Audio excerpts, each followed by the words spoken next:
Now let's go ahead and get the final speed for each of these blocks. So again, final, that's not really a good word for it. They attain identical speeds after a certain amount of time. So what I'm going to do is I'm going to set up the equation for each block.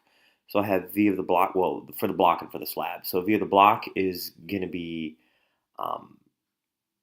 A of the block, T plus V naught. And we get a similar equation for the slab, AT plus V naught. Now what's going to end up happening is that V of the block is going to equal negative 2T plus 4. V of the slab is going to end up being 0.33 times T. Let me move these equations just a little bit. Oh, darn it. Yeah, that's okay. I was going to try to move them closer, but I can't.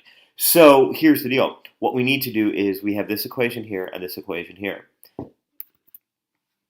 And so we're going to treat them as two equations with two unknowns. I'm going to change this to the V final that we want to get and this to the V final that we want to get, just to emphasize that now we have two equations and two unknowns.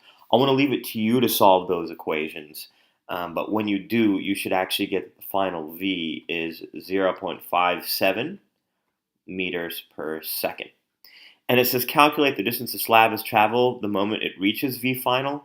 Well, what we can do with that in part C is we can use several equations. I'll try this one.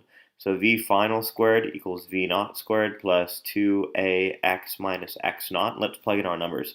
So I'm going to end up getting 0.57 squared equals 0 squared plus 2 times 0.33 times 0.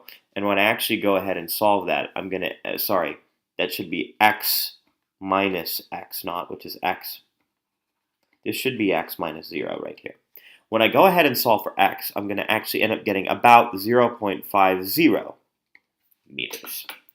So in the next video, we'll start the second free response problem.